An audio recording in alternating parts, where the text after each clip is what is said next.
Hello, एडुको अड्डा के YouTube channel पर आपका दिल से इस्तकबाल है। ठीक है, तो आज वीडियो में इस बात पे बना रही हूँ कि एसएससी नहीं यूपीएससी के एंट्रेंस एग्ज़ाम जो होने वाले हैं, ठीक है, उसके लिए कौन कौन सी चीज़ों के थ्रू हम लोग प्रिपरेशन कर सकते हैं, कैसे क्लियर किया जा सकता है, इसकी और बात करेंगे। सबसे पहले क्लियर करने से पहले इन चीज़ों को आप समझ लीजिए कि पेपर आता कैसे है। ठीक है, पेपर जो है 100 मार्क्स के एमसीक्यू आएंगे, 200 मार्क्स के 100 एमसीक्यू आएंगे। ठीक है, 2 ऐसे लिखने के लिए आएंगे 100 मार्क्स के, 50 मार्क्स का इंटरव्यू होगा। ठीक है, यानी कि ऑल ओवर 350 मार्क्स का एग्ज़ाम है। ठीक है, उसके बाद इसमें आपका टक्कर 300 स्टूडेंट से होगा, जिसमें से 50 कैंडिडेट को ही सीट मिलेगी और इन 50 में से कुछ को ही हॉस्टल मिलता है। अप्रॉक्स 30-35 को हॉस्टल मिल जाता है। ठीक है, सबको नहीं मिलता है। कभी कभी ये 60 स्टूडेंट तक भी ले लेते हैं, कभी कभी। ठीक है, क्लासेस ना के बराबर होती हैं, क्लासेस कम ही होती हैं। ठीक है, और उसके बाद मटेरियल आपको पूरा मिलता है। ठीक है, लाइब्रेरी से या फिर डायरेक्टर ऑफिस से आप कहेंगे तो वो भी आपको सारे मटेरियल्स प्रोवाइड कर देंगे। अगर कोई किताब लाइब्रेरी में नहीं मौजूद है तो वो आपको डायरेक्टर सर के थ्रू प्रोवाइड करा दिया जाएगा। ठीक है, चलिए, तो उम्मीद करते हैं ये तो चीज़ आपको प्रॉपर समझ आ गई होगी, डिटेल्स। ठीक है, सॉरी, तबीयत ठीक नहीं है तो मेरी खांसी को नज़रअंदाज करें। ओके, उसके बाद फैसिलिटी क्या क्या प्रोवाइड होगी आपको। हॉस्टल फैसिलिटी मिलेगी, जो कि मैंने कह दिया 30 से 35 बच्चों को ही मिलता है। ठीक है, फूड फैसिलिटी प्रोवाइड होगी, जिसके लिए आपको कुछ पेमेंट पे करना होगा आरसीए में। लाइब्रेरी फैसिलिटी प्रोवाइड होगी, इसके लिए भी आपको 500 पे करना होगा। शायद अब की इंक्रीज हो गया हो, लेकिन मेरे टाइम तो 500 ही था, अभी शायद 500 होना चाहिए वैसे। ठीक है, पूरा मटेरियल आपको आरसीए प्रोवाइड करेगी। ठीक है, यहाँ तक क्लियर है, फैसिलिटीज़ भी आपको समझ आ गई होंगी प्रॉपर। नेक्स्ट सबसे इम्पोर्टेंट चीज़ जिसके लिए आप वीडियो देख रहे हैं, तैयारी कैसे करें। ये फैसिलिटीज़ तो बाद में मिलेंगी ना, पहले सिलेक्शन चाहिए ना आरसीए में। अच्छा, एक और चीज़, क्लासेस ना के बराबर होती है, इस चीज़ को जहन में रखें। अगर कोई गाइडेंस के लिए जा रहा है तो सही जगह नहीं है, लेकिन हाँ, आपके पास प्रॉपर गाइड है, आपको पता है कैसे तैयारी करनी है, क्या करना है, सिर्फ आपको मटेरियल्स की ज़रूरत है, तो आरसीए आपके लिए बेस्ट जगह है। उसकी लाइब्रेरी में आपको सब कुछ मिल जाएगा। ठीक है, गलती से मैंने यहाँ एसएससी लिख दिया है, एसएससी नहीं, लेकिन हाँ, एक चीज़ इसमें कहने वाली है, वो ये कि आरसीए जो है वो ज़्यादातर पिनेकल की बुक को रिफ़र करती है। ठीक है, पिनेकल की बुक से ही ज़्यादातर क्वेश्चन बनाती है। ठीक है, पिनेकल की बुक हो, सीटेट की बुक हो, सीटेट की और कैट की जो बुक है ना, इन दोनों से वो मैथ के पोर्शन को लेते हैं। ठीक है, मैथ और रीजनिंग के पोर्शन को। ठीक, बाकी जो चीज़ होती है हमारे इंग्लिश और जीके जीएस करंट अफेयर्स। ठीक है, तो उन सब के लिए इंग्लिश के लिए आप लुसेंट की जीके बुक कर सकते हैं। ठीक है, इंग्लिश के लिए नहीं, सॉरी, जीके के लिए आप लुसेंट की जीके बुक कर सकते हैं। अरिहंत की भी जीके की बुक आती है, वो भी आप फॉलो कर सकते हैं। ठीक है, इंग्लिश के लिए आप ब्लैक बुक फॉलो कर सकते हैं। ठीक है, पिनेकल पब्लिकेशन की जीके जीएस करंट नहीं, जीके जीएस और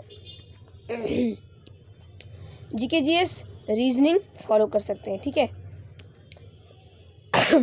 और सबसे मोस्ट इम्पॉर्टेंट चीज़, सबसे ज़्यादा इम्पॉर्टेंट है वो PYQ। 3 to 5 ईयर तक का PYQ आपको कर लेना है, 3 से 5 साल तक का PYQ अच्छे से एकदम कर लेना है। ठीक है, करंट अफेयर्स का जो टॉपिक है वो आपके करंट टॉपिक से ही पूछा जाएगा, तो सिंपल सी बात है, करंट अफेयर्स के जो टॉपिक है वो कहाँ तक कर ले, कितना कर ले, ये हमें समझना होगा। ठीक है, तो करंट अफेयर जो है वो आप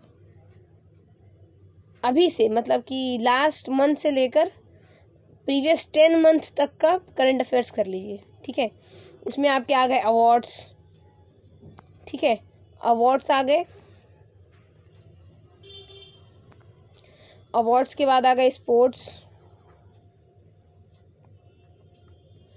ठीक है, फिर पद्मा अवार्ड जितने भी हैं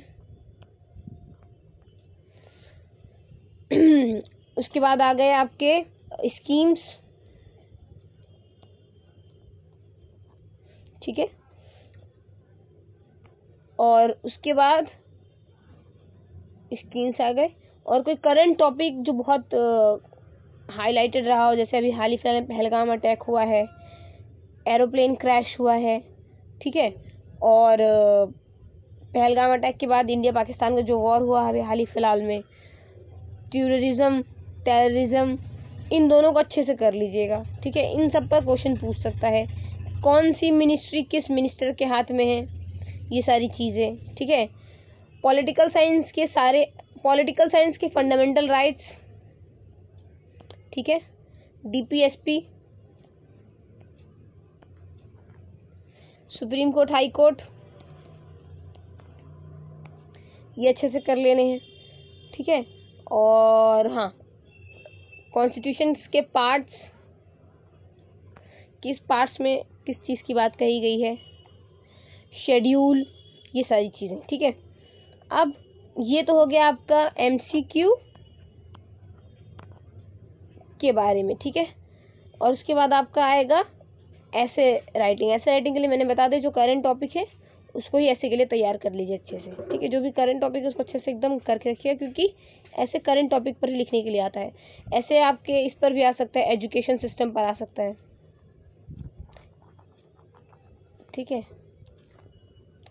एजुकेशन सिस्टम आ गया, फिर या फिर इंडियन पार्लियामेंट आ गया, या फिर इंडियन कॉन्स्टिट्यूशन आ सकता है। ठीक है, ये सारी चीज़ें। उसके बाद आता है आपका इंटरव्यू। इंटरव्यू के लिए भी, इंटरव्यू के ऊपर एक प्रॉपर वीडियो मैंने बना दी है, लेकिन इसमें आपको मैं बेसिक बता देती हूँ। इंटरव्यू में क्या होगा कि आपसे पहले आपके बारे में पूछा जाएगा, तो आप जो भी अपना इंट्रो देंगे अपने बारे में, 80% सवाल आपके इंट्रो से ही बनेगा। तो इंट्रो में ज़्यादा अपने आप को बढ़ा चढ़ा के नहीं बताना है। ठीक है, इतना बताना है कि एक स्टूडेंट के अंदर वो चीज़ें होनी चाहिए और उस चीज़ को आपको प्रिपेयर करके जाना है। ठीक है, जैसे कि मान लीजिए मैंने कहा कि मेरी हॉबी क्रिकेट है, तो क्रिकेट के बारे में मुझे प्रॉपर नॉलेज होनी चाहिए। मान लीजिए मैंने कहा कि मेरी हॉबी है फुटबॉल। ठीक है, तो फुटबॉल के बारे में मुझे प्रॉपर नॉलेज होनी चाहिए। मैंने कहा मेरी हॉबी है सिंगिंग, तो सिंगिंग के बारे में मुझे अच्छा खासा नॉलेज होना चाहिए। मैंने कहा मुझे शौक है लिटरेचर बुक पढ़ने का, तो उसके बारे में अच्छे खासा पता चलेगा। हाल ही फिलहाल में लिटरेचर का अवार्ड किसे मिला था। ठीक है, ये सारी चीज़ें। या फिर मैंने कह दिया कि मुझे पेंटिंग पसंद है, तो बताओ दुनिया में सबसे फेमस पेंटिंग कौन सी है। ये सारी चीज़ें, कोई बुक का नाम आप ले रहे हो, क्या मुझे नॉवेल्स पढ़ने पसंद है, तो कौन कौन से नॉवेल्स पसंद है, उस नॉवल में क्या मेंशन है। अच्छा, ये कैरेक्टर का ये जो कैरेक्टर, इसका मोरल क्या था, मतलब उस पूरे नॉवल का इन शॉर्ट एक लाइन में बताओ कि वो नॉवल कहना क्या चाहता है। ये सारी चीज़ें। तो 90% जो आपका क्वेश्चन होता है ना, वो आपके इंट्रो से ही बनेगा। बाकी 20% जो है वो करंट अफेयर से, बेसिक जीके से पूछे जाते हैं। 20% कि मतलब एक बेसिक स्टूडेंट किसी भी फील्ड का, उसको इतना तो पता रहना चाहिए कि हमारे देश का प्राइम मिनिस्टर कौन है, एजुकेशन मिनिस्टर कौन है, रेलवे मिनिस्टर कौन है, यूपीएससी के चेयरमैन कौन है, ये सारी चीज़ें। ठीक है, अभी हाल ही फिलहाल में बजट पास हुआ था, तो उसमें एजुकेशन में कितना पैसा लगाया गया था, एजुकेशन के लिए कितना % फंड अलॉट किया गया था, ये सारी चीज़ें आपको पता रहनी चाहिए। ठीक है, तो उम्मीद करती हूँ कि आपको यहाँ तक समझ आ गया होगा। वीडियो ज़्यादा लेंदी नहीं करना चाहती हूँ मैं, और तबीयत भी मेरी ठीक नहीं है, इसी वजह से मैं वीडियो को यहीं अब ख़त्म करती हूँ।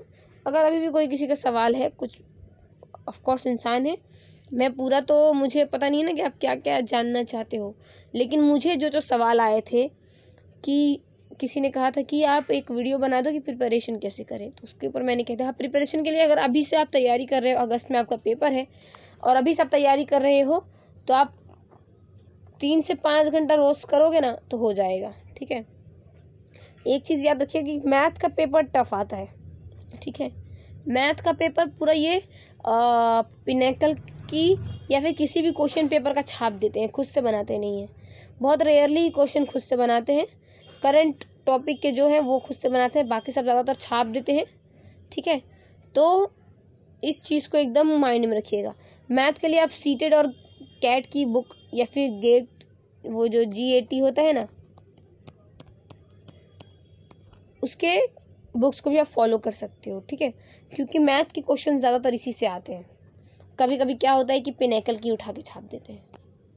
ठीक है, तो यहाँ तक क्लियर है? अगर अभी भी कुछ डाउट बन रहे हैं तो आप मुझे कमेंट करिए। और कुछ ऐसे कमेंट आए हैं टेलीग्राम पर कि मुझे आप पूरा डिटेल बता दीजिए RCA के बारे में, तो उनसे भी मैं माजरत चाहूँगी। अभी मेरी थोड़ी तबीयत ठीक नहीं है और वक्त नहीं मिल पा रहा है कि प्रॉपर इस पर एक वीडियो बना पाऊँ या फिर उनको प्रॉपर जवाब दे पाऊँ, क्योंकि ना लिखने में टाइम लगता है, सारी चीज़ों को अरेंज कर करके लिखना पड़ता है इसी वजह से। और अभी खुद मेरे पेपर्स चल रहे हैं कॉम्पिटिटिव एग्ज़ाम्स के, सो इसी वजह से उतना टाइम नहीं मिल पा रहा है। ये भी वीडियो काफ़ी लेट हो गई, इसके पीछे रीज़न ये था कि वक्त ही नहीं मिल रहा था, और जब वक्त मिला तो बीमार पड़ गई, काफ़ी तबीयत ख़राब हो गई। सीज़न चेंज होने की वजह से आवाज़ भी समझ आ ही रही होगी समझ आ ही रही होगी आप लोगों को। बहरहाल कोई अभी भी सवाल बनता है तो आप नीचे कमेंट करें, और टेलीग्राम का लिंक तो मेंशन है ही, आप मुझे पर्सनली मैसेज भी कर सकते हैं। सो मिलते हैं नेक्स्ट वीडियो में, तब तक के लिए अपना ध्यान रखिए और अच्छे से तैयारी करें। अल्लाह हाफिज़।